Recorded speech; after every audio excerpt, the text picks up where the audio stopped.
आज हम देखेंगे एनसीईआरटी एग्जाम्पलर के chapter biotechnology principle and processes के मल्टीपल चॉइस क्वेश्चंस। पहला क्वेश्चन देखते हैं हम। Rising of dough is due to, जो हमारा गूंदा हुआ आटा होता है जिसे हम डो कहते हैं ना, तो उसका जो फूलने का जो रीज़न है वो क्या है? Production of CO2। हम देखते हैं ना ब्रेड में कैसे होल्स होते हैं, बारीक बारीक, है ना, बड़े बड़े होल्स होते हैं, देखे हमने। तो वो होल्स कैसे आते हैं बेटा? Because of the release of CO2 gas, है ना, प्रोडक्शन होता है CO2 गैस का, उसकी वजह से ही उसमें वो होल्स प्रेजेंट होते हैं। Question number second, which of the following enzymes catalyse the removal of nucleotides from the ends of DNA। अगर हम DNA की बात करें तो DNA के एंड्स पे जो कट लगाती है वो एंजाइम का नाम क्या है? एक्सोन्यूक्लियस। एंडो क्या करती है? एंडो DNA के अंदर की तरफ कट लगाती है ना। न्यूक्लियस का मतलब क्या होता है? एस लिखा हुआ है यहाँ पे, एस मतलब होता है एंजाइम, और ये कौन सी एंजाइम है? न्यूक्लियस है, मतलब कि न्यूक्लिक एसिड पे काम करने वाली एंजाइम। एक्सो मतलब होता है बाहर की तरफ कट लगाना, और एंडो मतलब क्या होता है? अंदर की तरफ कट लगाना। जैसे एग्जाम्पल में एंडो में कौन सी है? रेस्ट्रिक्शन एंडोन्यूक्लियस, है ना, इको R1 है, हिंद सेकंड है, बहुत सारी एंजाइम्स है जो DNA के अंदर की तरफ कट लगाती है। तो correct answer will be B, exonuclease. और अगर हम बात करें DNA लाइगेज की, तो क्या करती है बेटा? DNA को ज्वाइन करने में हेल्प करती है। DNA रेप्लिकेशन में भी हमने देखा था, PCR में भी हम वही देखते हैं कि जो DNA के स्ट्रैंड होते हैं उनको जो लाइगेशन की प्रोसेस जो होती है, यानी कि जो चिपकाने की, यानी कि फेविकॉल की तरह काम करती है बेसिकली DNA लाइगेज, है ना, दो स्ट्रैंड्स को जोड़ने का काम करती है। ठीक है, और इसका एक काम और है, जैसे कि हम देखें हमारे पास नाइट्रोजनस बेस है जो किससे कनेक्टेड है? शुगर से, है ना, पेंटो शुगर होती है, और दूसरा नाइट्रोजनस बेस है जो किससे कनेक्टेड है? शुगर से। अब ये शुगर का जो स्ट्रक्चर है वो कैसा होता है? पेंटोस शुगर का स्ट्रक्चर ऐसा होता है ना। तो शुगर के पास हाइड्रोक्सिल ग्रुप होता है ना, और हमारे पास एक मॉलिक्यूल है जिसको हम कहते हैं फॉस्फोरिक एसिड। ठीक है, तो हमने क्या करा? फॉस्फोरिक एसिड को देखा, तो फॉस्फोरिक एसिड की के ने शुगर के हाइड्रोक्सिल ग्रुप के साथ क्या किया? डाई ईस्टर बॉन्ड बनाया। क्या होता है ये? शुगर के पास जो OH था और जो फॉस्फोरिक एसिड के पास जो OH है, इसमें से H2O निकल जाएगा, और जो ऑक्सीजन बचा है उसने पेंटोस शुगर के साथ एक एस्टर बॉन्ड बनाया, और उसने दूसरी पेंटोस शुगर के साथ एक और एस्टर बॉन्ड बनाया, तो उसे हम कहेंगे डाई एस्टर बॉन्ड। और ये डाई एस्टर बॉन्ड और किस नाम से जानते हैं हम? फॉस्फोडाइस्टर बॉन्ड से। इसमें भी कौन हेल्प करती है? DNA लाइगेज हेल्प करती है। हिंद सेकंड तो हमारी एंजाइम ही है ना। और हिंद सेकंड का एक रोल होता है, वो क्या करती है? ब्लंट एंड प्रोड्यूस करती है। ब्लंट एंड किसको कहते हैं हम? जैसे मान लो मैंने लिखा AA, मतलब मैंने लिखा AACC, है ना, और यहाँ लिखा मैंने TTGG। मुझे ब्लंट एंड प्रोड्यूस करना है, तो ब्लंट एंड कैसे प्रोड्यूस होते हैं बेटा? ऐसे प्रोड्यूस होते हैं ब्लंट एंड। ठीक है, और स्टिकी एंड कैसे प्रोड्यूस होते हैं? तो स्टिकी एंड प्रोड्यूस होते हैं GAATTC, और यहाँ पर लिखा हमने GAATTC। ये कौन सी सीक्वेंस है? ये पैलिंड्रोमिक सीक्वेंस है। तो अगर मुझे इसमें स्टिकी एंड प्रोड्यूस करना है तो मैं कट लगाया, किसकी हेल्प से? इको R1 की हेल्प से कट लगाया, तो ये पोर्शन अलग हो जाएगा। क्या होगा? इतना पोर्शन जो होगा वो अलग हो जाएगा, है ना, ये अलग हो गया। ठीक है, और इतना पोर्शन अलग हो गया, तो ये जो इतना पोर्शन, जो इतना सीक्वेंस कट के अलग हुआ है और इतना सीक्वेंस कट के अलग हुआ है, तो ये जो कटिंग हुई है, इस एंड, ये जो एंड प्रोड्यूस हुए हैं, इसे हम बोलते हैं स्टिकी एंड्स। ठीक है, और जो ऊपर वाला डायग्राम है, इसमें जो हमने कट लगाया वो एकदम डायरेक्ट कट लगाया, इसे हम बोलते हैं ब्लंट एंड। ठीक है, question number 3, the transfer of genetic material from one bacterium to another through the mediation of viral vector is termed as. Viral vector की मदद से जेनेटिक मटेरियल जा रहा है एक बैक्टीरियम से दूसरे बैक्टीरियम में, तो उसका क्या होगा? उसका आंसर क्या है? मतलब करेक्ट ऑप्शन कौन सा है इसमें? हो जाएगा ट्रांसडक्शन। ठीक है, जैसे कि अगर मैं यहाँ पर एक बैक्टीरियम बनाऊं और उस बैक्टीरियम से दूसरे बैक्टीरियम में हमारा, जैसे ये बनाया हमने, एक्स्ट्रा क्रोमोसोमल जेनेटिक मटेरियल कौन सा, इसके पास अपना खुद का एक क्रोमोसोम यानी कि जेनेटिक मटेरियल है, और एक उसके पास एक्स्ट्रा क्रोमोसोमल जेनेटिक मटेरियल भी है। अगर ये ट्रांसफर हो रहा है, प्लाज्मिड कहते हैं इसको, है ना, बैक्टीरिया के पास क्या होता है, प्लाज्मिड होता है, एक्स्ट्रा क्रोमोसोमल जेनेटिक मटेरियल। तो ये प्लाज्मिड डीएनए अगर दूसरे बैक्टीरियम के अंदर एंटर कर रहा है with the use of a conjugation tube, तो इसे हम बोलते हैं कॉन्जुगेशन। ठीक है, इसे क्या बोलेंगे हम, इस प्रोसेस को बोलते हैं हम कॉन्जुगेशन। ये उसका डायग्राम है। ट्रांसफॉर्मेशन की बात करें तो ट्रांसफॉर्मेशन कंडीशन में अगर हम लें एक बैक्टीरियम जो कि अभी केपेबल नहीं है कि उसके पास सराउंडिंग में जो फॉरेन डीएनए प्रेजेंट है वो उसको अपने बॉडी में एंट्री दे सके, तो हम क्या करेंगे, हम इस बैक्टीरियल सेल को कॉम्पिटेंट बनाएंगे ताकि वो सराउंडिंग एटमॉस्फेयर से एलियन डीएनए या फॉरेन डीएनए को अपने अंदर आने की अलाउ कर सके, मतलब अपने अंदर आने के लिए, ना। और ट्रांसफॉर्मेशन के कई सारी मेथड्स भी यूज़ होती हैं, जैसे हीट शॉक मेथड है ना। इन सब मेथड से क्या होता है, जो बैक्टीरियल सेल वॉल होती है वो डिग्रेड हो जाती है, यानी कि मतलब उसमें छेद हो जाते हैं ना, ऐसे। तो इजीली हमारा फॉरेन डीएनए इसके अंदर आ पाएगा, ऐसा भी होता है। ठीक है, ट्रांसलेशन तो बेटा मटेरियल ट्रांसफर में आती नहीं, क्योंकि ट्रांसलेशन तो प्रोसेस है जिसमें एमआरएनए क्या करता है, एमआरएनए प्रोटीन बनता है ना, ये होता है। तो ये तो अलग हो गया, इसको तो काट दो पहले। तो जो हमारा करेक्ट आंसर है वो क्या हो जाएगा, हमारा ट्रांसडक्शन। ठीक है, ट्रांसडक्शन, कॉन्जुगेशन और ट्रांसफॉर्मेशन तीनों में क्या होता है, जेनेटिक मटेरियल एक बैक्टीरियम से दूसरे बैक्टीरियम में ट्रांसफर हो रहा है। लेकिन ट्रांसफॉर्मेशन में क्या होता है, इसमें बैक्टीरियल सेल के अंदर जो फॉरेन डीएनए है वो आता है, लेकिन वो सराउंडिंग एटमॉस्फेयर से आता है और वो खुद अपनी बॉडी के अंदर वो खुद एंट्री देता है, लेकिन वो बैक्टीरियल सेल सक्षम होना चाहिए, मीन्स कॉम्पिटेंट होना चाहिए। ठीक है, क्वेश्चन नंबर 4 जो है वो है हमारा which of the given statements is correct in the context of visualizing DNA molecules separated by agarose gel electrophoresis। तो देखिए, DNA can be seen in visible light, ये तो गलत है। ठीक है, विजिबल लाइट में नहीं दिखता, विजिबल लाइट में नहीं दिखता, विजिबल लाइट में नहीं दिखता, है ना। यहाँ पे इथीडियम ब्रोमाइड लिखा हुआ है लेकिन फिर भी ये विजिबल लाइट लिखा है, इसलिए गलत है। ऑप्शन डी इज करेक्ट, क्योंकि ethidium bromide stained DNA can be seen under exposure to UV light only. UV light के अंदर जब हम हमने वो देखी है ना जेल इलेक्ट्रोफोरेसिस, जिसमें हम हमारा अगारोस जेल यूज़ करते हैं। तो अगारोस जेल में हम क्या करते हैं, कोम बनाते हैं यहाँ पे, है ना। ये जो डिप्रेशन होते हैं इसके अंदर हम अपने डीएनए सैंपल को फिल करते हैं और हम एक डाई मिलाते हैं जिसका नाम है इथीडियम ब्रोमाइड, है ना। उससे क्या होता है, जब हम इस प्लेट को, इस जेल को यूवी लाइट की प्लेट पर रखेंगे, नीचे से एक मशीन होती है ना, उस मशीन के ऊपर, जैसे वो मशीन होती है ना प्रिंटर, है ना, उस प्रिंटर में कैसे हम अपना पेज रखते हैं और वो फोटो कॉपी होके आ जाता है, नीचे से लाइट चालू हो जाती है ना, बिल्कुल सेम ऐसी ही मशीन होती है जिसके ग्लास पे हम हमारा जो जेल है उसको प्लेस करते हैं, जिसको हमने ट्रीट किया हुआ है किससे, इथीडियम ब्रोमाइड से। डीएनए को स्टेन किया हुआ है और हमने फिल कर दिया और हमने इसको रन कराया तो हमारे डीएनए के फ्रेगमेंट्स आ जाते हैं, है ना। अब इन्हें हमें देखना, क्योंकि ये जेल बिल्कुल ब्लैंक दिखता है, हमें दिखाई नहीं देगा कि हमारा डीएनए कहाँ तक रन हुआ है। और अगर हमें चेक करना है कि हमारा डीएनए कहाँ तक रन हुआ है, तो हम क्या करेंगे, जैसे ही इस जेल को यूवी वाली मशीन पर रखेंगे और बंद कर देंगे, जब लाइट जलाएंगे ना, तो यूवी लाइट क्या करती है, हमें हेल्प करेगी कि हमारे डीएनए फ्रेगमेंट्स को दिखाने में, विजुअलाइज करने में हेल्प करेगी। और डीएनए हमें कैसे दिखेंगे, ऑरेंज कलर के दिखाई देंगे, और ये हमें सिर्फ और सिर्फ इथीडियम ब्रोमाइड की हेल्प से ही दिखेगा। ठीक है, question 5, restriction and restriction enzyme refers to. Restriction word मतलब होता है प्रतिबंधन, है ना। तो वो ये हो जाएगा आंसर, स्पेसिफिक दिया हुआ है, specific position only, cutting DNA at specific position only. ठीक है, क्योंकि उसका नाम ही रेस्ट्रिक्शन एंजाइम है। अगर हमारे पास ये बैंड दिया हुआ है डीएनए का, है ना, और मैंने यहाँ लिख दिया ATTT और यहाँ G से लिख दिया, कुछ भी लिख दिया, ठीक है।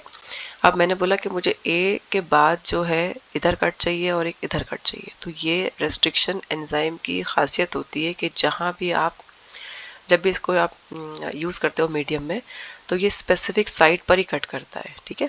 चलिए क्वेश्चन नंबर 6 जो है, विच of the following is not required in the preparation of a recombinant DNA molecule. Preparation की बात चल रही है ना, तो प्रिपरेशन में हमें ई कोलाई का यूज़ ही नहीं है, एंडोन्यूक्लियस का यूज़ है, लाइगेज का है, फ्रेगमेंट तो ऑब्वियसली यूज़ होंगे। अगर हम बात कर रहे होते हैं एक्सप्रेशन की, तब हम ई कोलाई का यूज़ करते हैं, है ना। हम ई कोलाई को कैसा लेते बेटा, एज अ वेक्टर यूज़ करते हैं। कैसा यूज़ करते हैं हम इसे, एज अ वेक्टर यूज़ करते हैं। पर्टिकुलर जीन है, हमको इसको एक्सप्रेस कराना है, तो हम वेक्टर का यूज़ करेंगे, जिसे प्लाज्मिड वेक्टर होता है।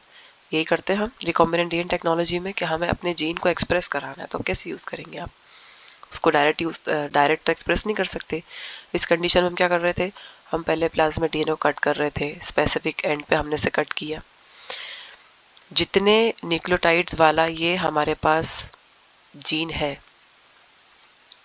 ये जो जीन हमने लिया हुआ है, ठीक है, ये जो जीन लिया है, जो हमें एक्सप्रेस कराना है, ये इसकी जो लेंथ होगी ना बेटा, वही लेंथ यहाँ पर भी कट होनी चाहिए, ठीक है। तो हमने कट कर लिया, स्पेस बच गई। अब हमने हमारे डिजायर्ड जीन को, जो हमारा टारगेट जीन है, उसको हमने प्लाज्मिड वेक्टर में क्या करा दिया, लाइगेट करा दिया। मतलब डीएनए लाइगेज की हेल्प से इसको हमने इसके अंदर फिक्स करा दिया, हमने इसे चिपका दिया, एक तरीके से बोले आसान भाषा में। तो अब इसको हम एक्सप्रेस कराएंगे, ठीक है। तो हमने जो joining of target DNA to हमारा जो प्लाज्मिड वेक्टर है, उससे हम क्या करते हैं, हमारे पर्टिकुलर डीएनए का डिजायर्ड जीन का हम एक्सप्रेशन करते हैं। तो एक्सप्रेशन के लिए हमारी इकोलाई काम आती है। अदरवाइज प्रिपरेशन की बात करें हम रिकॉम्बिनेंट डीएनए मॉलिक्यूल के, तो हमें एंडोन्यूक्लियस भी चाहिए, ठीक है, लाइगेज चाहिए बिल्कुल ज्वाइन करने के लिए, और फ्रेगमेंट चाहिए ऑब्वियसली, है ना। बात करें हम किसकी, क्वेश्चन नंबर 7 की। तो क्वेश्चन नंबर 7 को देख लेते हैं हम। In agarose gel electrophoresis DNA molecules are separated on the basis of, अच्छा हाँ, इसका करेक्ट आंसर तो पता ही है ना हमें। करेक्ट आंसर हमारा क्या है, डी, है ना, E coli. In agarose gel electrophoresis DNA molecules are separated on the basis of their charge only, size only, charge to size ratio, या all of the above. Agarose gel electrophoresis की बात करते हैं हम, तो DNA molecule separate होते हैं किसके बेस पे, साइज के बेस पे। सिंपल है ना, साइज के बेस पे क्यों होते हैं, देखो जो हमारा इलेक्ट्रोफोरेसिस में यूज होने वाला जो जेल है, हमें जिसको हम जेल कहते हैं, वो कौन सा है, अगारोस जेल है। अगारोस ही क्यों लेते हैं हम बेटा, क्योंकि उसके अंदर क्या प्रॉपर्टी होती है, मैश लाइक प्रॉपर्टी होती है। इसके अंदर प्रॉपर्टी कैसी है, ये जेल कैसा है, अंदर से अगर हम इसको और जूम करके देखेंगे ना अगारोस जेल को, तो हमें पता चलेगा कि कैसा होता है, ये मैश लाइक होता है। तो हम जब इसको लेते हैं, अगारोस जेल को जब हम लेते हैं, और इसमें हमारे पास वेल्स बने हुए होते हैं, और इन वेल्स में हम क्या करते हैं, हमारे डीएनए सैंपल को फिल करते हैं ना। डीएनए सैंपल हम यहाँ फिल करते हैं अपने वेल के अंदर, ठीक है। तो साइज के अकॉर्डिंग डीएनए रन करता है, कैसे, जो सबसे लार्जेस्ट होंगे वो ऊपर रह जाएंगे, है ना, और जो स्मॉलेस्ट होंगे वो कहाँ आएंगे बेटा, वो नीचे की तरफ आ जाएंगे। ऐसे होगा, सबसे डेंस डीएनए ऊपर रह जाएगा, यानी कि वेल के पास रह जाएगा, और जो सबसे स्मॉलर होंगे, जो सबसे कम लेंथ वाले डीएनए होंगे, वो आगे रन करके ऑपोजिट एंड पे पहुंचेंगे। तो वो साइज के अकॉर्डिंग रन करते हैं, ठीक है। नेक्स्ट आ जाते हैं हम क्वेश्चन नंबर 8। तो the most important feature in the plasmid to serve as a vector in gene cloning experiment is, तो origin of replication, ठीक है, ये तो है ही। presence of selectable marker, ये भी है। presence of sites for restriction endonuclease, ये भी है। और its size, ये भी है। मतलब all are the correct options। तो पर यहाँ पे दिया ही नहीं है, इसमें दिया नहीं है, लेकिन ये सारे ऑप्शन सही है, ठीक है। मतलब यहाँ पर होना चाहिए था ऑल ऑफ द अबव, ठीक है, क्योंकि सारे ऑप्शन सही है। प्लाज्मिड वेक्टर के ऊपर मैंने छोटा सा शॉर्ट बनाया हुआ है अपने चैनल पे, आप उसको चेक करना। Question number 9, while isolating DNA from bacteria which of the following enzymes is not required. DNA को आइसोलेट कर रहे हो बैक्टीरिया से, तो कौन सी एंजाइम्स नॉट रिक्वायर्ड, है ना। लाइसोजाइम हो गया, राइबोन्यूक्लियस है, डीऑक्सीराइबोन्यूक्लियस है, या फिर प्रोटीएज है। तो आंसर जो हो जाएगा हो जाएगा डीऑक्सीराइबो न्यूक्लियस। ये वाली एंजाइम रिस्पॉन्सिबल नहीं है। If we try to cut DNA with restriction enzymes, it needs to be in pure form। ठीक है, जब हम देखते हैं सेल है ना, सेल के अंदर क्या है, न्यूक्लियस है। अब इस न्यूक्लियस के अंदर न्यूक्लियोलस है ना, इस न्यूक्लियोलस के अंदर ही हमारा डीएनए है। अब हमें उसे बाहर निकालना है, तो हम जब उसे बाहर निकालेंगे तो उसमें और भी इम्प्योरिटीज़ होंगी, जैसे कि अदर मैक्रोमोलिक्यूल्स होंगे, जैसे आरएनए है, प्रोटीन है, पॉलीसेकेराइड्स हैं, लिपिड्स हैं। तो we want our DNA to be free from all this impurities, right. तो हम इसे कैसे फॉर्म मतलब हमें कैसे ऑब्टेन होगा, it is obtain by treating with deoxyribo nucleus. ठीक है, तो हमें क्या मिल जाएगा, हमारा जो डीएनए है वो हमें प्योर फॉर्म में मिल जाएगा। ठीक है, इसलिए हम उसे डीऑक्सीराइबो न्यूक्लियस एंजाइम से ट्रीट करते हैं to make our DNA free from other impurities like RNA and proteins, या और दूसरे भी मॉलिक्यूल्स होते हैं। अब हमारा 10th है, विच of the following contributed in popularising the PCR polymerase chain reaction technique. तो correct, easy availability of DNA template, availability of synthetic primers, availability of cheap deoxyribonucleotides, availability of thermostable DNA polymerase। तो correct answer हो जाएगा हमारा D, availability of thermostable DNA polymerase, popularizing the PCR technique, thermostable DNA polymerase। अभी thermostable जो है वो कौन सा है, मतलब डीएनए पॉलीमरेज का दूसरा जो रूप हमने देखा है पीसीआर में, उसका नाम क्या है, टैक पॉलीमरेज। टैक पॉलीमरेज, टैक में यहाँ पर टैक क्या है, टैक हमारा है Thermus aquaticus. Question number 11, an antibiotic resistance gene in a vector usually helps in the selection of. तो competent bacterial cells, transformed bacterial cells, recombinant bacterial cells. तो पहले देखते हैं कॉम्पिटेंट बैक्टीरियल सेल के बारे में। कॉम्पिटेंट मतलब होता है सक्षम। So if we take this bacterial cell, ठीक है, and we treat it in a way to make it competent so that it takes up the foreign DNA from its environment. अगर हम इस बैक्टीरियल सेल को ले रहे हैं तो हम उसे क्या कर रहे हैं, हम उसको ऐसे ट्रीट कर रहे हैं कि ये अपने सराउंडिंग एटमॉस्फेयर में प्रेजेंट जो फॉरेन डीएनए उसको टेकअप कर सके, मीन्स उसको अपने अंदर ले सके, है ना। उसे हम कहते हैं कॉम्पिटेंसी, सक्षम बना रहे हैं हम उस बैक्टीरियल सेल को।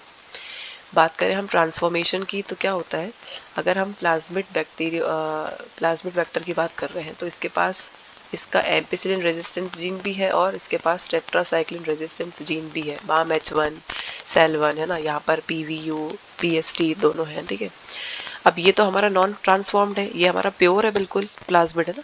अगर हम इसको किसी सॉल्यूशन में डालें जिसमें एम्पिसिलिन भी है और टेट्रासाइक्लिन भी है, ठीक है, दोनों की दोनों इसके पास प्रेजेंट है, एम्पिसिलिन भी और टेट्रासाइक्लिन भी, तो एंटीबायोटिक्स, ठीक है। तो ये इस कंडीशन में ग्रो हो जाएगा, ये दोनों इनका इस कंडीशन में ग्रो क्यों करेगा, क्योंकि ये प्लाज्मिड कैसा है, अभी ये दोनों के दोनों जो जीन्स हैं, एम्पिसिलिन और टेट्रासाइक्लिन रेजिस्टेंस जीन इसमें प्रेजेंट है और बिल्कुल भी अभी इनमें कोई भी मॉडिफिकेशन नहीं हुआ है। ठीक है, तो ये प्लाज्मिड वेक्टर हमारा एम्पिसिलिन एंटीबायोटिक के लिए भी रेजिस्टेंस शो करेगा और टेट्रासाइक्लिन के लिए भी शो करेगा। But if we talk about the transformation, तो क्या होता है कि suppose in that condition if we allow, colour change कर लेते हैं और ले लेते हैं, ठीक है। अगर हम क्या करें, if we can ligate a foreign DNA in किसी भी साइट पे, एम्पिसिलिन वाली साइट पे या टेट्रासाइक्लिन साइट पे, in any site, if we allow a foreign DNA to ligate in both the sites, like हम यहाँ ले लेते हैं, ठीक है, टेट्रासाइक्लिन रीजन पे हमने क्या करा, BAM-H1 को लाइगेट करा दिया, so that means it becomes a recombinant plasmid.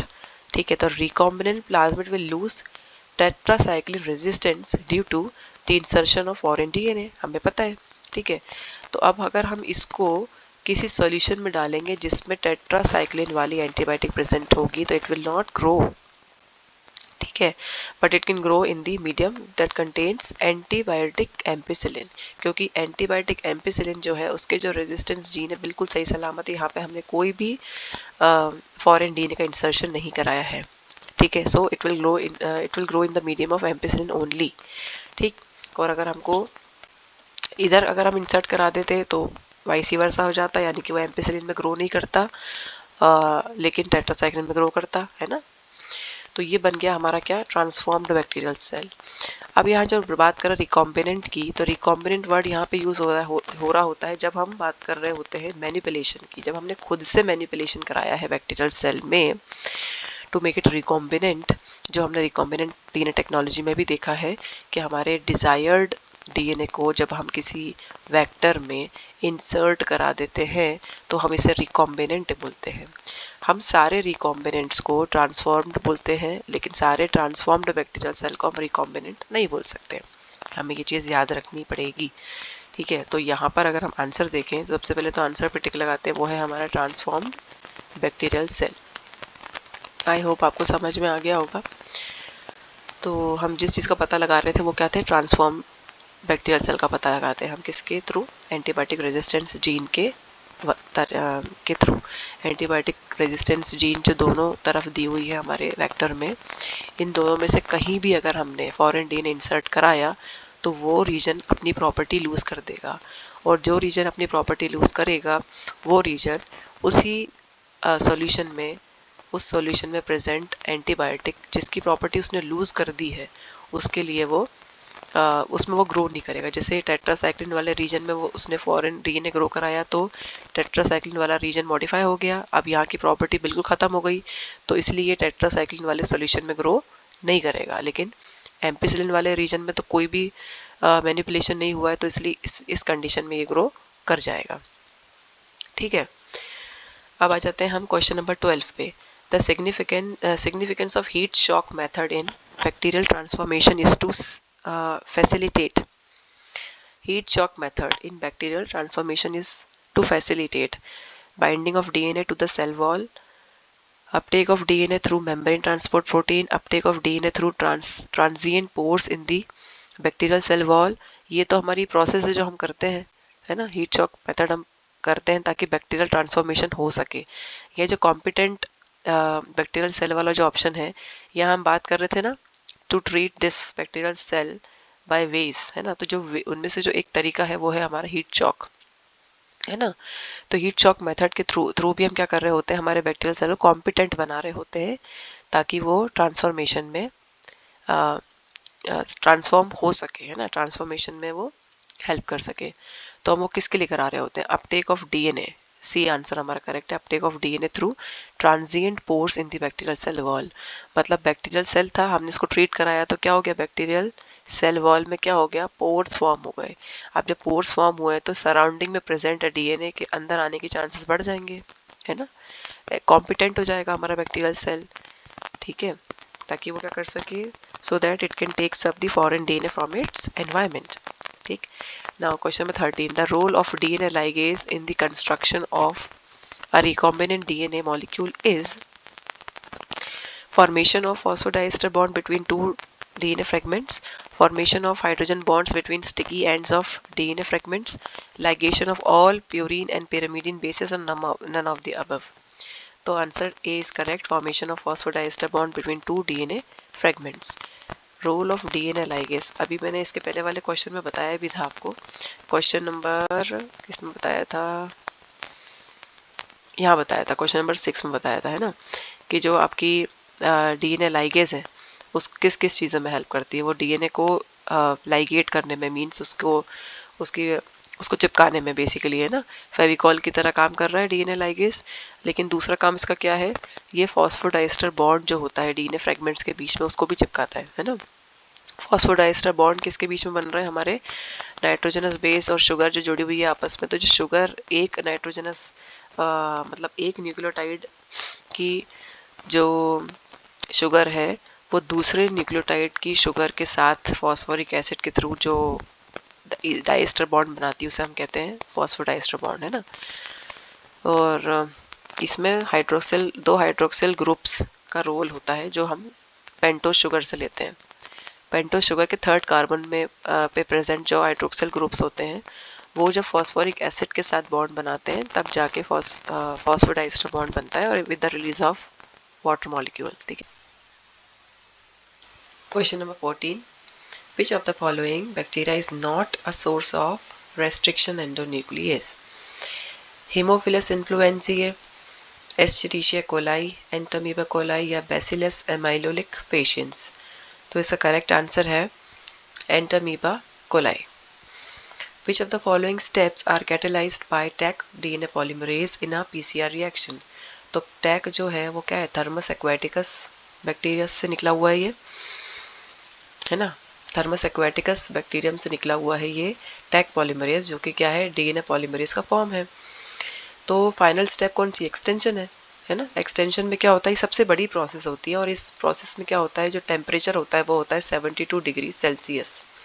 72 degree Celsius तक विथस्टैंड करने वाला, बर्दाश्त करने वाला थर्मोस्टेबल डीएनए पॉलीमरेज जो है, थर्मोस्टेबल डीएनए पॉलीमरेज जो है वो है हमारा टैक डीएनए पॉलीमरेज। ठीक है, तो correct option will be C.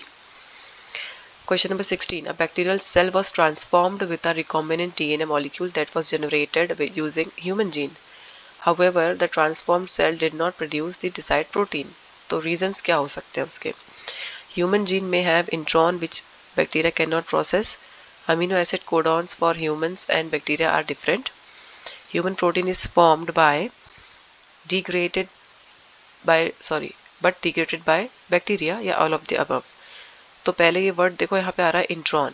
Intron और एक्सॉन की अगर हम बात करें तो इंट्रॉन और एक्सॉन ये दोनों क्या है बेटा, सीक्वेंसेस हैं जो हमारे डीएनए में प्रेजेंट होती है। जब डीएनए एमआरएनए बनता है ना, तो जो हमें एमआरएनए मिलता है उस एमआरएनए में जो सिंगल स्ट्रैंडेड है, ठीक है, तो इसके अंदर इंट्रॉन्स और एक्सॉन्स प्रेजेंट होगी कब, जब ये क्या होगा, ये यूकैरियोट की बात कर रहे होंगे हम तब, क्योंकि प्रोकैरियोट के कंडीशन में ऐसी दिक्कत आती ही नहीं है। प्रोकैरियोट यानी कि हम अगर बात करें बैक्टीरिया की, तो बैक्टीरिया का जब डीएनए बनता है एमआरएनए, तो इस ट्रांसक्रिप्शन की प्रोसेस में ट्रांसक्रिप्शन हो रहा है ना, तो ट्रांसक्रिप्शन के बाद जब होगा ट्रांसलेशन तो बहुत जल्दी से प्रोटीन बन जाएगा।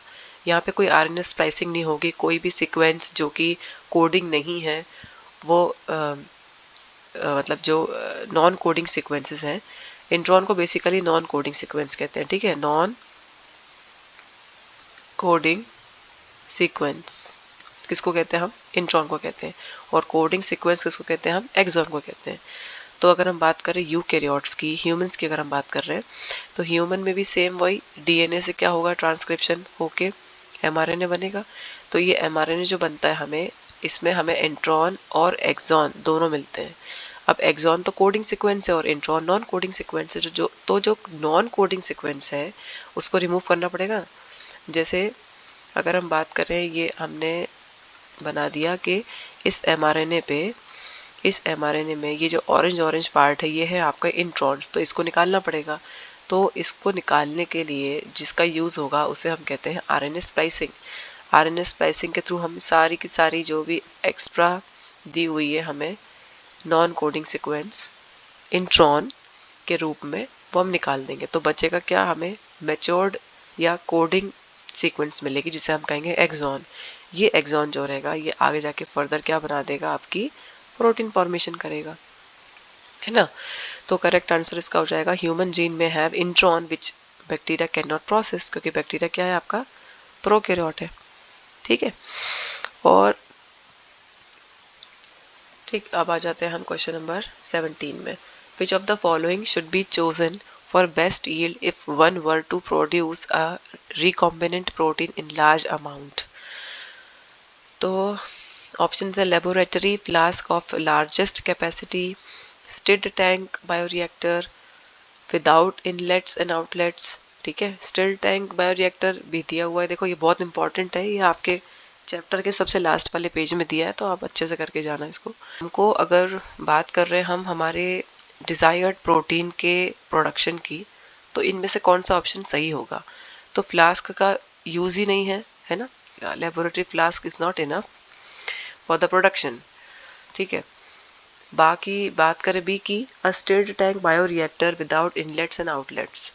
तो बेटा अगर कोई प्रोडक्शन है जिसमें इनलेट और आउटलेट है ही नहीं, तो इसका क्या पर्पस है, मतलब फिर इसका कोई यूज ही नहीं है ना।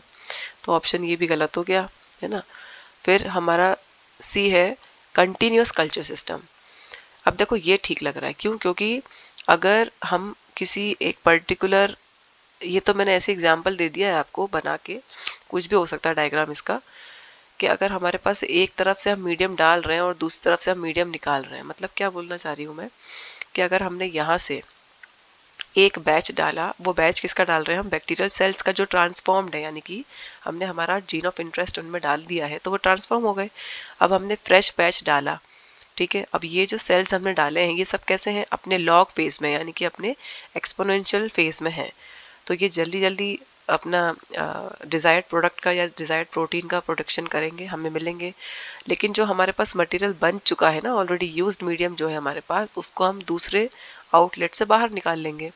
तो इस कंडीशन में क्या होगा, हम कंटिन्यूएशन, मतलब कंटिन्यूअस कल्चर सिस्टम कह रहे हैं इसको, यानी कि हमारा जो कल्चर सिस्टम जो है उसमें इनलेट भी चालू है और आउटलेट भी चालू है, मतलब एक तरफ से हम फ्रेश मीडियम डाल भी रहे हैं और दूसरे साइड से हम हमारा यूज्ड मीडियम निकाल भी रहे हैं। जो अपना एक्सपोनेंशियल या लॉग फेज को ख़त्म कर दे, वो तो सेल्स फिर अपना काम पूरा कंप्लीट कर चुके होंगे, तो उनका इस कंपार्टमेंट के अंदर कोई काम ही नहीं रहेगा, है ना। तो उनको दूसरे साइड से निकालना है क्योंकि वो यूज़ हो चुके हैं, और एक तरफ से हम क्या कर रहे हैं, हमारा फ्रेश मीडियम डालते जा रहे हैं। इस तरीके को बोला जाता है कंटिन्यूस कल्चर सिस्टम। तो ये ज़्यादा अप्रोप्रिएट लग रहा है ना, यही सही आंसर है। फिर 18th है, which among the following was awarded the Nobel prize for the development of PCR technique. तो कैरी मिलिस, ये तो सबको पता है ना। Question number 19, which of the following statements does not hold true for restriction enzyme. Not वाले questions को ध्यान से पढ़ा करिए आप लोग, क्योंकि यही है जो हमारे मार्क्स चले जाते हैं एमसीक्यू में। It recognises a palindromic sequence. Palindromic sequence की बात कर रहे हैं, तो बुक में दिया है ना, जैसे GAATTC, इसका क्या होगा, कॉम्प्लीमेंट्री GAATTC। यहाँ से पढ़ोगे तब भी सेम है, यहाँ से पढ़ोगे तब भी सेम है ना। इसे कहते हैं हम पैलिंड्रोमिक सीक्वेंस। अगर हम कट लगाएं बेटा इसमें, जैसे अगर हमने क्या किया, हमने ना कट लगा दिया, यहाँ पे कट लगा दिया एक, और एक यहाँ पे कट लगा दिया। ये सब आपकी एनसीईआरटी के डायग्राम में, मैं अलग से कुछ नहीं बता रही, एनसीईआरटी में दिया चैप्टर आपका, ये वाला जो चैप्टर है बायोटेक्नोलॉजी प्रिंसिपल एंड प्रोसेसेस। जब इसमें हम कट लगाएंगे, किसके थ्रू कट लगा रहे हैं, पहली चीज तो ये अंदर की तरफ कट लग रहा है, यानी कि रेस्ट्रिक्शन एंडोन्यूक्लियस के थ्रू कट लग रहा है, इको R1 है ना, उसने कट लगाया। तो यहाँ पे क्या होगा, ऐसा कट प्रोड्यूस हो जाएगा, यानी कि हमें मिलेगा GCTTA ऐसा मिलेगा, और एक एंड मिलेगा हमको AATTCG। तो ये जो मिल रहा है ना हमें, ये यहाँ पे, इसे क्या बोलेंगे हम, स्टिकी एंड बोलेंगे, ठीक है। कभी कभी एंजाइम्स ना ऐसे ही कट लगा देती हैं, न्यूक्लियोटाइड्स के अलावा अलग हटके कट लगाती है, उसे हम स्टैगर्ड कट कहते हैं। और जितने भी स्टैगर्ड कट्स होते हैं वो स्टिकी एंड्स को प्रोड्यूस करते हैं, ठीक है। और अगर हम ब्लंट एंड की बात करें तो क्या होगा, ब्लंट एंड की अगर हम बात करें तो इसे कहेंगे हम ब्लंट एंड। अगर ऐसा कट लगा दिया है ना, इतना पोर्शन अलग हो गया, इतना पोर्शन अलग हो गया, तो TTCAAG ये अलग हो गया इनसे, तो इसे बोलेंगे हम क्या, ब्लंट एंड, ठीक है। ब्लंट मतलब होता है शार्प एंड, एकदम शार्प, है ना, ठीक है। तो इसका जो करेक्ट आंसर है वो हो जाएगा हमारा c, it is isolated from viruses. ये गलत ये तो सही है, रिकॉग्नाइज करता है पैलिंड्रोमिक सीक्वेंस को, ये तो पता है हमें, है ना। इट इज एन एंडोन्यूक्लियस, ये भी सही है, ये भी सही है ना। और it can produce the same kind of sticky ends in different DNA molecules, ये भी सही है। तो जो करेक्ट है, मतलब कि इस कंडीशन में जो गलत है, किसके बारे में, रेस्ट्रिक्शन एंडोन्यूक्लियस के बारे में जो गलत चीज़ है वो क्या है, it is isolated from viruses, यही गलत है, ठीक है। So thank you so much.